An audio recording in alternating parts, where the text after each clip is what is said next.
मेरा नाम मल्लिकार्जुन है। मैं गवर्नमेंट टीचर हूँ। एक 20 साल के ऊपर से साइनस का प्रॉब्लम था। बहुत जगह मैंने दिखा ली है। बहुत सोलापुर हो गए, हैदराबाद हो गए, बेंगलुरु हो गए। बहुत डिप्रेशन में दिन गुजरे। फिर से ठीक होके ऐसा आराम होके हम ज़िंदगी करेंगे बोल के हमारे को आशीष नहीं था। अब आयुर्वेदिक आपके कृपा से मैंने ये साइनस का ऑपरेशन 5 बार कर लिए टोटल। 2 बार बिदर पे हो गए, 2 बार गुलबर्गा पे हो गए और 1 बार सोलापुर पे हो गए। करीब 18 साल से मैं एलोपैथिक ट्रीटमेंट ले लेके 5 बार ऑपरेशन कर लेके फिर भी मेरा बॉडी में सुधारण नहीं आए। मैं डॉक्टर सुरेंद्र रोडे डॉक्टर साहब के पास आयुर्वेदिक ट्रीटमेंट लेने से मेरे को एकदम आराम हो गए। मेरे को एक नया जीवन मिल गया बोल के मैं बोलने में मेरे को खुशी हो रही है। नमस्कार, मेरा नाम डॉक्टर सुरेंद्र है और सद्गुरु आयुर्वेद नामक इस यूट्यूब चैनल में अभी सभी दर्शकों का हार्दिक स्वागत है। आज हम एक नए डिसीज़ के ऊपर चर्चा करेंगे जिसका नाम है साइनस अर्थात क्रॉनिक एलर्जी। बहुत दिनों से जो एलर्जी रहती है, सर्दी रहती है, उस साइनोसाइटिस का आज हम इस वीडियो में चर्चा करेंगे। साइनस मतलब हमारे जो फेस के बोन्स रहते हैं उसके अंदर कुछ कैविटीज़ रहती है, एम्प्टी स्पेस रहते हैं, उसको हम साइनस बोलते हैं। हमारे जो नाक है उसके दोनों साइड में 4 पेयर्स रहती है, इस साइड में 4 और इस साइड में 4, इस दोनों साइड में 4 पेयर्स होती है। मतलब कैविटीज़ होती है, खाली स्पेसेस रहती है, उसको हम साइनस बोलते हैं। जब इन कैविटीज़ में इन्फ्लामेशन हो जाता है, या तो इन्फेक्शन हो जाता है, या तो कफ भर जाता है, या तो पानी भरने लगता है, तब हम उस बीमारी को साइनोसाइटिस बोलते हैं। जनरली हमारे नाक में जो चिपचिपापन रहता है, मतलब जो वेटनेस रहता है, वो साइनस के अंदर से निकलने वाले म्यूकोजल फ्लूइड के कारण होता है। तो मतलब हमारे साइनसेस का हमारे शरीर में क्या यूज़ है, मतलब कि हमारे नाक में से जो वेटनेस मेंटेन किया जाता है ताकि हमारे नाक में से बैक्टीरिया वायरसेस हमारे शरीर में प्रवेश न कर पाए, इसलिए हमारे नेज़ल रूट में एक म्यूकोजा रहता है। तो वो नेज़ल जो कैविटीज़ रहती है उसके अंदर सीक्रेट होता है। या फिर जो हमारे नाक से जो सांस चलती है अंदर, तो सांस अच्छे से चलने के लिए ये कैविटीज़ बनी हुई रहती है। लेकिन इन कैविटीज़ में अगर एक्स्ट्रा कफ बढ़ने लग जाए, अगर कफ जमा होने लग जाए, इन्फ्लामेशन हो जाए, तो वही बीमारी आगे चल के साइनोसाइटिस का रूप ले लेती है। उसी को साइनोसाइटिस बोलते हैं। साइनोसाइटिस में लक्षण क्या होती है? जब किसी व्यक्ति को साइनोसाइटिस का प्रॉब्लम होने लगता है तब उसको इस प्रकार के सिम्टम्स उसके शरीर में डेवलप होने लगते हैं, जैसे कि नाक का बंद होना अर्थात नेज़ल कंजेशन, नाक बहना, नाक से पानी आना मतलब रनिंग नोज, बलगम आना, गले में खराश होना, सांस लेने में तकलीफ होना, छींके आना, खांसी आना, गंध महसूस न होना अर्थात किसी को जो सांस लेते हैं तो सांस लेने के समय जो हमको स्मेल आता है, गंध आता है, वो बिल्कुल भी महसूस नहीं होता है। उसके बाद नाक में और आँख में, नोज़ में और आइज़ में खुजली होना मतलब इचिंग होने लगती है और हल्का सा बुखार रहता है। और कई लोगों को भूख भी नहीं लगती है। साइनस जब होता है तब भूख भी नहीं लगती है। तो इस प्रकार के लक्षण जिसको साइनस होती है, तो इस प्रकार के लक्षण उस व्यक्तियों में पाए जाते थे। हालांकि पेशेंट के अनुसार, अपने अपने प्रकृति के अनुसार इसमें से कई लक्षण अधिक मिलते हैं और कई लक्षण कम प्रमाण में मिलते हैं, लेकिन इसमें से ज़्यादा लक्षण साइनस के पेशेंट में फाइंड आउट हो जाते हैं। साइनोसाइटिस क्यों होता है? बहुत सारे डॉक्टर्स बोलते हैं कि साइनस इसलिए होता है कि एलर्जी के कारण होता है। जैसे डस्ट की एलर्जी होगी, डस्ट के कारण साइनस होता है, तो पोल्यूशन के कारण साइनस होता है, या तो किसी स्मेल के कारण साइनस होता है। मेरा पर्सनल ऐसा मानना है कि ऐसी बिल्कुल भी बात नहीं है।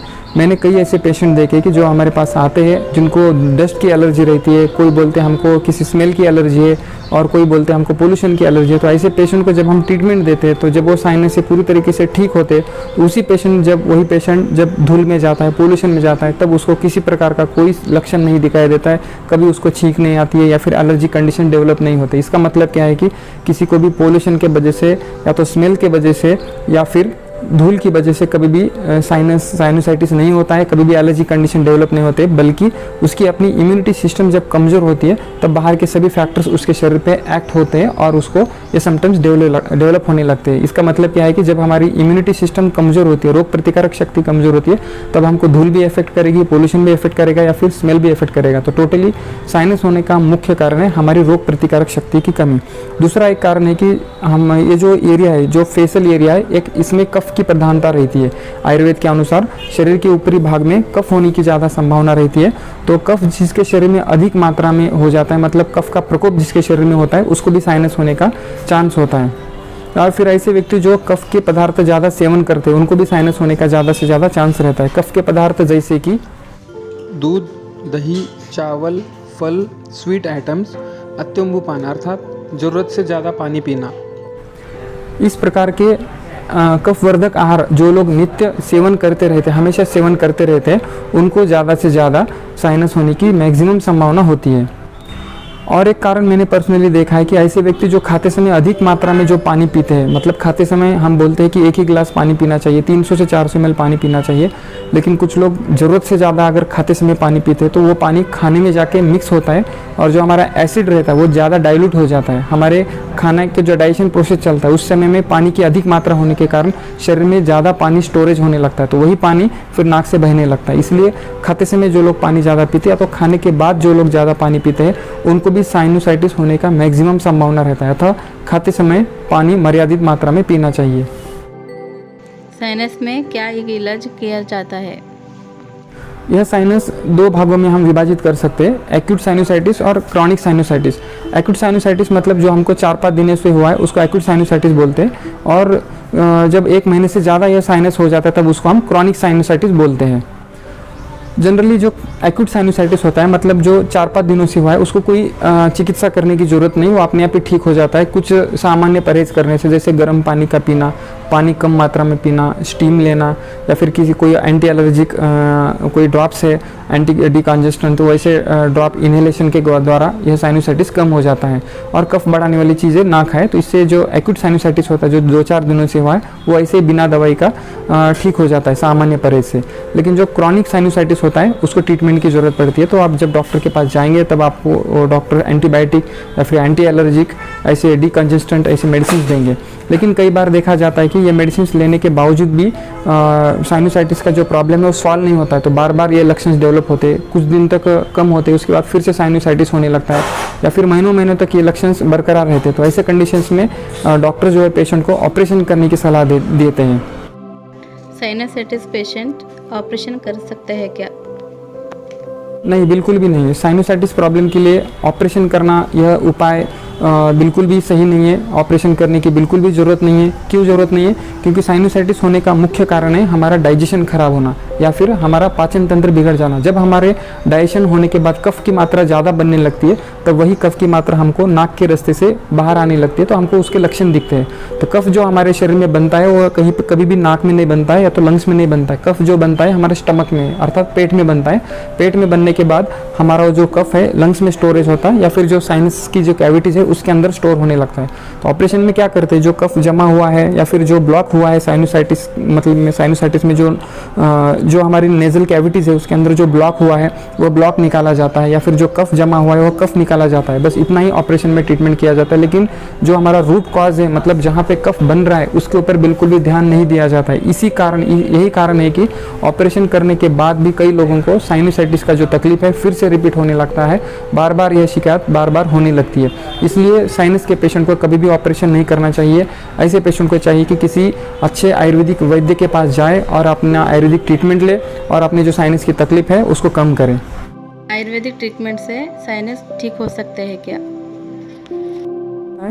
जी हाँ, बिल्कुल। आयुर्वेदिक ट्रीटमेंट अगर पेशेंट ठीक तरीके से लेता है, डॉक्टर जो उसको परहेज बताएंगे वो परहेज ठीक से करता है, तो इसमें कोई डाउट नहीं है कि जो साइनोसाइटिस है चाहे कितना भी पुराना क्यों नहीं होता हो वो 100% आयुर्वेदिक ट्रीटमेंट से ठीक हो जाता है। अभी मैं आपको एक ऐसे पेशेंट का वीडियो दिखाऊंगा जो पेशेंट पिछले 18 साल से साइनोसाइटिस से परेशान थे और उनको 5 बार उन्होंने ऑपरेशन किया था। तो 5 बार ऑपरेशन करने के बाद भी उनका जो साइनस का प्रॉब्लम है वो पूरी तरीके से मिटा नहीं, बल्कि फिर से उनको प्रॉब्लम होता रहा। तो अपने पास वो आए, हमने उनको आयुर्वेदिक ट्रीटमेंट किया, पंचकर्म किया। उसके बाद में उनका जो 18 साल का तकलीफ था और जो 5 बार ऑपरेशन करने के बाद भी जो तकलीफ कम नहीं होगा वो अपने पास आयुर्वेदिक ट्रीटमेंट से कुछ ही दिनों में पूर्ण तरीके से उनका ठीक हो गया। नमस्कार सबको, मेरा नाम मल्लिकार्जुन है। मैं गवर्नमेंट टीचर हूँ। कहाँ पे टीचर है? मैं चड़कापुर गवर्नमेंट स्कूल में, हाँ एचएम बिदर डिस्ट्रिक्ट भालकी तालुका चड़कापुर ग्राम में एचएम बोल के जॉब है, गवर्नमेंट जॉब है। और मेरे को एक 20 साल के ऊपर से साइनस का प्रॉब्लम था। बहुत जगह मैंने दिखा ली है, बहुत सोलापुर हो गए, हैदराबाद हो गए, बेंगलुरु हो गए, और सब तरफ कहाँ कहाँ अच्छा डॉक्टर है एलोपैथिक साइड, वहाँ जाके दिखा लिए, मगर वहाँ पे ट्रीटमेंट नॉमिनली वो उतना पूर्ण अच्छा तरीके से नहीं हो गए। एक 6-5 बार मेरा साइनस का ऑपरेशन हो गए एलोपैथिक फील्ड में। सो टेम्पोरली वो कंप्लीटली क्योर नहीं हो गए वो। बाद में उधर इधर सब होम्योपैथिक में ट्रीटमेंट करे, वो होम्योपैथिक में भी अच्छा मेरे को ट्रीटमेंट नहीं हो गए।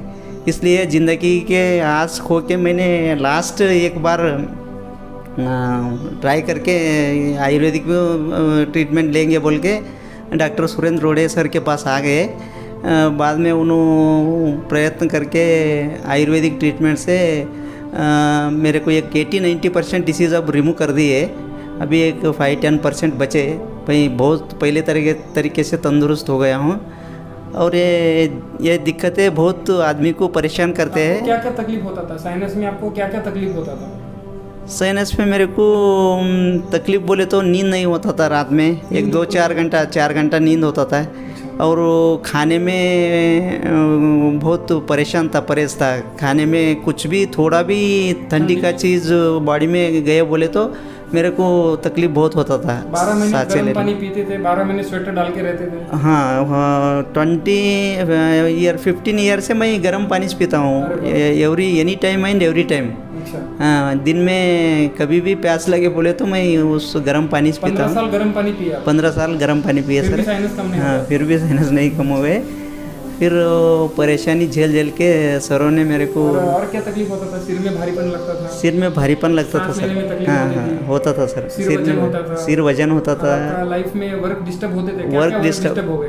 वर्क डिस्टर्ब बोले तो सर वही ड्यूटी में कंसंट्रेशन नहीं आते थे बच्चों को पढ़ाने में, और किधर भी हमारा सर्विस में बहुत डिप्रेशन में दिन गुजरे, और ज़िंदगी भर बहुत हैरानी में हम कटे। ये लाइफ मतलब आप डिप्रेस हो गए थे, हार गए थे।